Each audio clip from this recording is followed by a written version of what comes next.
ہو جاؤ اور ایسی سہولت کی جگہ ڈھونڈو جہاں کسی کو تکلیف نہ ہو اور آپ نماز پڑھو. اور یاد رکھنا، خدا کی قسم اس کے ساتھ یہ بھی کہہ دوں، آپ تو کسی کونے میں بھی پڑھو گے تکلیف تو شیطان کو ہوگی، یہ تو پکی بات ہے. جو ابھی مراد آباد کا مسئلہ ہے نا، وہ 26 لوگوں کا، وہ تو ایک طرفہ پڑھ رہے تھے بیچارے یو پی میں، ان پر ہی FIR ہو گئی. نماز پڑھتے پڑھتے بیچاروں کو پتہ بھی نہیں ہوگا، امام نے سلام پھیرا ہی نہیں ہے کہ FIR پہلے ہو گئی. اور انہوں نے نماز پڑھی ایک جگہ تو پڑھی. کون سا سڑک روک لیا تھا؟ غلطی ہماری ہے، میں یہاں قصور مانتا ہوں، ان کا قصور تو اپنی جگہ پر ہے کیونکہ وہ تو جہالت پر کر رہے ہیں. ہمارا قصور یہ ہے کہ ہم نے نماز بتائی کب ان کو کہ نماز سے کیا ہوتا ہے. نماز کتنا بڑا حکم ہے، اسلام میں سب سے پہلی چیز نماز ہے ایمان کے بعد. صحابہ فرماتے ہیں کہ جو بھی اسلام میں آتا ہم سب سے پہلے اس کو کیا سکھاتے ہیں؟ ہمارے یہاں جو سب سے پہلے آتا ہے ہم اسے پٹیا توڑنا سکھاتے ہیں. آؤ بیٹھو، تم ایران کی کہو میں توران کی کہوں، دونوں مل کے کہتے ہیں اپن. امریکہ میں یہ ہوا، اقصی میں یہ ہوا، فلسطین میں یہ ہوا، فلاں یہ ہوا. تمہارا کیا ہوا؟ غسل کے فرائض بھی نہیں پتا، بس یہ ہوا. یہ قائم کرنا اسلام کی بنیاد. تو وہاں نماز سکھاتے تھے صحابہ، اور نبی ہاتھ پکڑ کر آیت الکرسی سکھا رہے ہیں. صحابی کہہ رہے ہیں مجھے التحیات اللہ کے رسول نے دونوں ہاتھ میں لے کر سکھائی ہے. اس طرح پورے معاشرے میں دین. آج سب سے زیادہ سوال آتے ہیں، صاحب وہ دعائے قنوت آتی نہیں ہیں، وتر تو پڑھ رہے ہیں ماشاءاللہ، نماز پڑھنے لگے ہم. اللہ کا بڑا احسان ہے آپ نماز پڑھنے لگے. کب فرض ہوئی میں کہ آپ پہ؟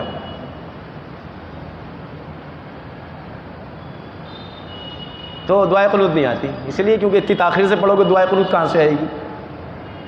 اما ابا نے مکتب میں پڑھایا ہوتا، دعائے قنوت یاد کرائی ہوتی تو بچہ نماز بالغ ہونے سے پہلے سے پڑھتا. کیونکہ حدیث میں حکم 7 سال پر نماز کا حکم کرو، بالغ نہیں ہوا جبکہ نماز فرض نہیں ہے. 10 سال پر نہ پڑھنے پر مارو جبکہ فرض نہیں ہوئی.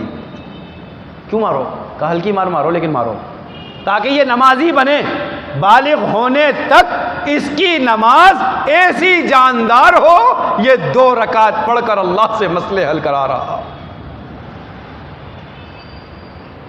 کیونکہ نماز پہ بات کرنا بھی بند ہو گئی ہے، نماز کے مذاکرے بھی ختم ہو گئے. کوئی نماز کی اہمیت نہیں امت کے اندر. میں کھل کر کہہ رہا ہوں، خدا جزائے خیر دے ان جماعت والوں کو جن کی وجہ سے نماز کے فضائل سننے کو بھی مل جاتے ہیں. ورنہ مجھے ایک مجلس بتا دو جس میں نماز کی اہمیت کوئی بیان کرتا ہو کہیں بیٹھ کر. ٹوٹل سیاست. نماز جاندار بنانے کا کون راستہ بتا رہا ہے؟ کیسے مسئلے حل ہوں گے، کیسے مسئلے حل ہوں گے؟ تم اللہ سے شکایت کرو. تم کہتے ہو سنسد میں، پارلیمنٹ میں مسلمان کی ایک بھی سیٹ نہیں ہے. اپنے محلے کی مسجد میں ہر مسلمان کی ایک سیٹ بک ہے جہاں سے بات سیدھی کہی جاتی ہے اوپر احکم الحاکمین سے. سب کی سیٹ بک ہے کہ نہیں ہے؟ جتنے محلے کے ہیں ان سب کی سیٹ مسجد میں ہے. آؤ اپنی بات رکھو اللہ کے سامنے.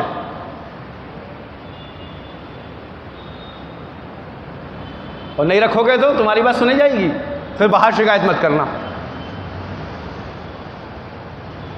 ان کو سنانے کے لیے تو ہر آدمی کوشش میں لگا ہے، دوڑ میں جیتتے جیتتے وہاں تک پہنچ جاؤں تاکہ میری بات سناؤں. میں کس کو سناؤں گا؟ جس کو استنجے کا طریقہ بھی نہیں معلوم، اس کو سناؤں گا جا کے اپنی بات تاکہ مانی جائے. اس کو نہیں سناؤں گا جس نے سب کو بنایا. اپنی مسجد میں آ کر اپنی جگہ پر نماز پڑھتے ہوئے آپ کی جو سیٹ ہے اس پر آپ نماز پڑھ کے اللہ سے کہتے حکم پورا کر کے. نماز حکم ہے، کام ہے حکم پورا کرو، ہم وعدہ پورا کریں گے. نماز حکم ہے، نماز حکم ہے. اسلامی قانون میں تو یہ ہے کہ جو نماز نہ پڑھے، 3 اماموں کا قول، صرف امام ابو حنیفہ رحمۃ اللہ علیہ اتنی پیاری رعایت بیان کرتے ہیں احسان مانو کہ انہوں نے کہا نہیں قتل مت کرو. ورنہ 3 اماموں کے نزدیک تو یہ ہے، امام شافعی رحمہ اللہ، امام احمد بن حنبل، امام مالک رحمۃ اللہ علیہ، اس کو تو واجب القتل ہے، گردن اڑاؤ جو نماز نہ پڑھتا ہو، چھٹی، مسلمان نہیں ہے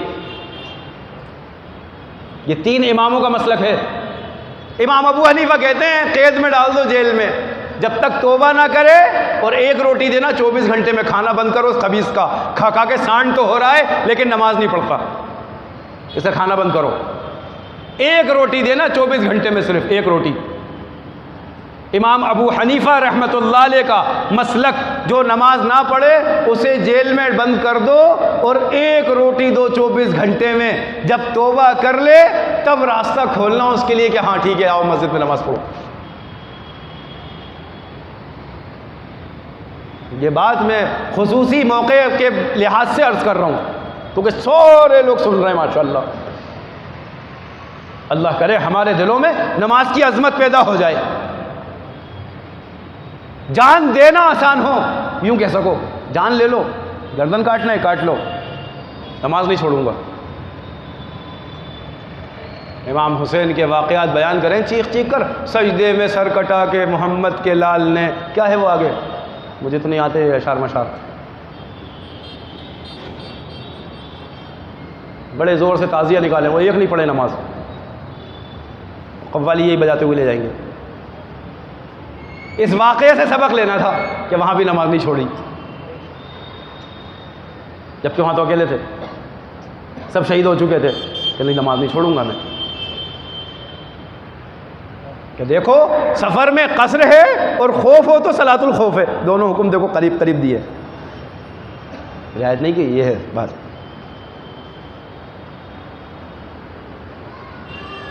کہ گھر میں فاقہ ہے تو صحابی نہیں کہا آج تو کوئی نوکری ڈھونڈنے جاتا ہوں میں، بیوی سے کہا اٹھاؤ ہے تو صحابہ دیکھ لو واقعات، نہ صحابہ کو پڑھتے ہیں، نہ نبی کو پڑھتے ہیں، نہ قرآن پڑھتے ہیں، اخبار پڑھتے ہیں۔ آج امریکہ نے یہ کہہ دیا، ایران نے یہ کہہ دیا، اسرائیل نے یہ کر دیا، وہ خود کیا کریں گے؟ یہ سب اللہ کروا رہے ہیں ہماری بدعمالیوں کے نتیجے میں۔ کہ مسلمانوں کے نزدیک جب نماز کی اہمیت نہیں ہوگی تو پھر مسجد کی اہمیت کیا ہوگی؟ جب مسجد کی اہمیت نہیں ہوگی تو قبلے کی اہمیت کیا ہوگی؟ پھر چیختے رہو قبلہ اول قبلہ اول، کیا اہمیت ہے نماز کی؟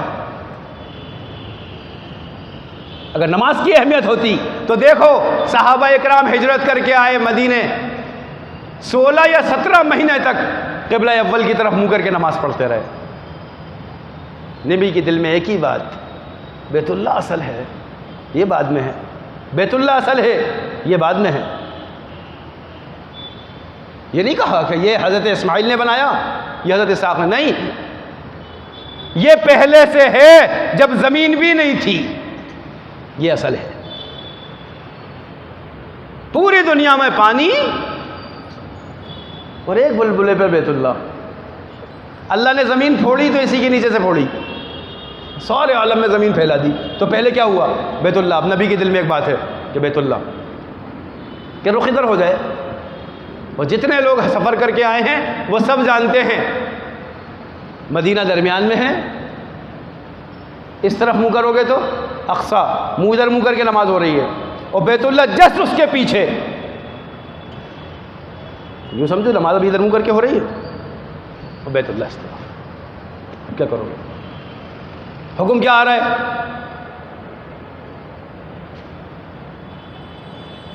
ظہر کی غالباً یا عصر کی نماز تھی، 2 رکعتیں ہوئی تھیں ابھی، کتنی رکعتیں؟ 2۔ اللہ حکم پر آزما رہے ہیں، تم نماز پر کتنے جمے ہوئے ہو مضبوط؟ یہ قصر کی نماز و صلاۃ الخوف تو آگے کی چیز ہے۔ یہ بتاؤ امن کی نماز کتنے سکون سے پڑھتے ہو؟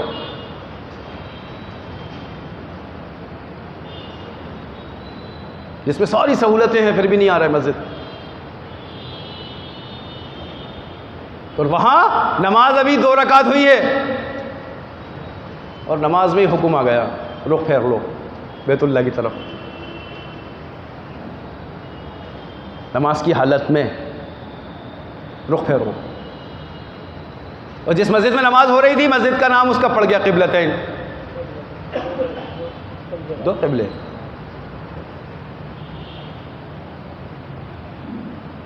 سوچو، جبکہ وہ نماز پوری کر لیتے، اگلی نماز سے حکم پورا کرتے بعد میں. جیسے ہمارے مسلمانوں سے آج کہو بھائی نماز نہیں پڑھتے، دعا کریں جمعے سے پڑھیں گے انشاءاللہ. ایسے پیارے لگتے ہیں بھولے، جی چاہے منہ میٹھا کراؤ خوشی میں. کب سے پڑھو گے؟ جمعے سے. سرٹیفکیٹ دکھاؤ کب تک زندہ رہو گے. موت تو آنی ہی نہیں. جبرائیل چپ چاپ سے کان میں کہے گئے آ کے جمعے سے شروع کرنا، ابھی نہیں لے جائیں گے حضرت اسرائیل. ہاں انتظار کریں جمعے تک کا، اور وہاں حکم پورا کرنا ہے نماز کی حالت میں. اور یہ اللہ حکم دے کر یہ نہیں کہ چاہ رہے کہ دیکھو کیا کریں گے، یہ دیکھ رہے ہیں حکم کیسے پورا کریں گے، اطاعت کتنی ہے، فرما بردار کتنے ہیں. اطیعوا اللہ و اطیعوا الرسول، اللہ اس کے رسول کی فرما برداری پر جو ہے وہی مومن ہے.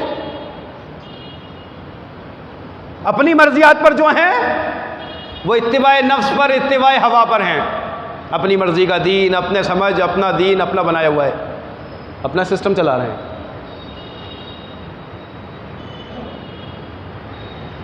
دو رکعتوں پر حکم اور نماز میں رخ پھیر دیا، چلو.